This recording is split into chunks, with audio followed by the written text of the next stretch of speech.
Bienvenue dans ce nouvel épisode de Histoire vraie méconnue, où nous explorons aujourd'hui une histoire à la fois bouleversante et incroyable, celle de Tarare, l'homme à l'appétit insatiable.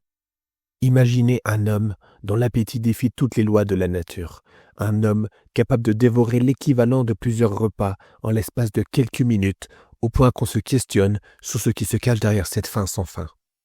C'est l'histoire de Tarare, né vers 1772 dans un petit village bourguignon.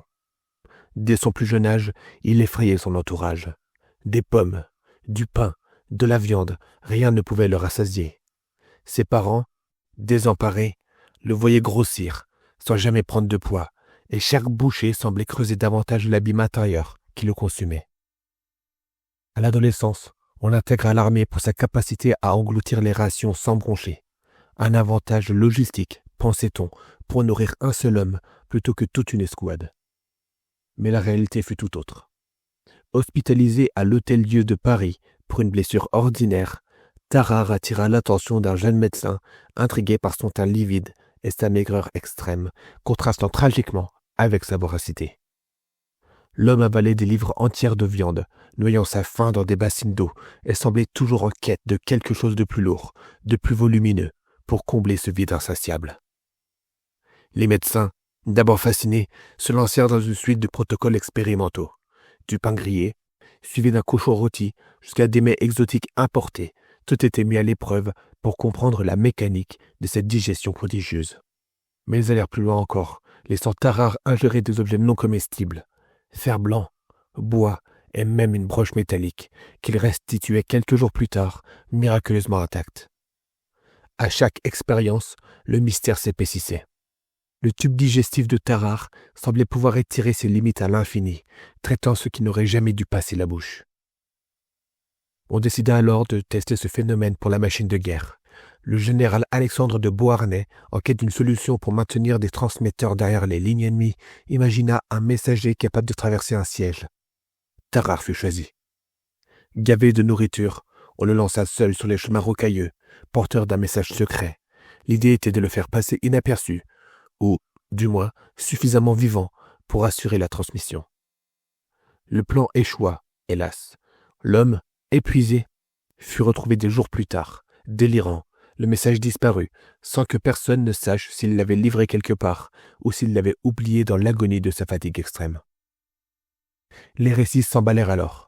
Certains témoins affirmèrent l'avoir vu subir des crises où il tentait de mordre des végétaux ou de s'attaquer aux chiens et aux poules des fermes avoisinantes.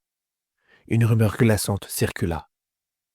Tarare aurait volé un nouveau-né dans une ferme près de Versailles dans un accès de faim irrépressible. Poursuivi par la famille, il aurait jeté l'enfant dans un fossé avant de s'éloigner, comme guidé par l'obsession d'un besoin qu'aucun humain ne peut comprendre. Si cette histoire manque de confirmation formelle, elle résonne comme un écho du désespoir d'un homme abandonné aux caprices de son propre corps. Malgré tout, Tarare resta disposé à coopérer avec la médecine de l'époque, offrant son corps à l'expérimentation jusqu'à ce qu'il ne puisse plus. Vers la fin de l'année 1798, ses forces l'abandonnèrent.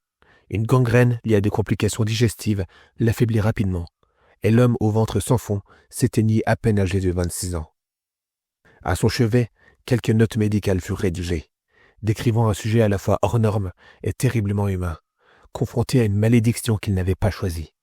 Aujourd'hui, les spécialistes penchent pour plusieurs hypothèses. Une tumeur de l'hypophyse, un dérèglement hormonal extrême ou encore une forme rare de parasitose.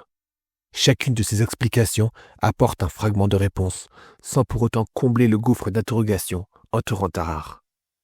Son corps, brûlé par l'effort constant de digérer l'inconcevable, rappelle cruellement que la science, même lorsqu'elle croit tout pouvoir, trouve parfois ses limites face au mystère de la vie. Au-delà du macabre et de l'étonnant, l'histoire de Tarare soulève une question éthique majeure. Jusqu'où la médecine peut-elle aller dans l'expérimentation ? Les médecins en quête de savoir ont testé les frontières du corps humain, souvent sans prendre pleinement en compte la souffrance de leur sujet. Aujourd'hui encore, son parcours est étudié dans les facultés, non pour glorifier l'insensé, mais pour rappeler l'importance du respect de la personne et des droits fondamentaux dans toute recherche. Plus de 2 siècles après sa disparition, Tarare demeure une énigme fascinante.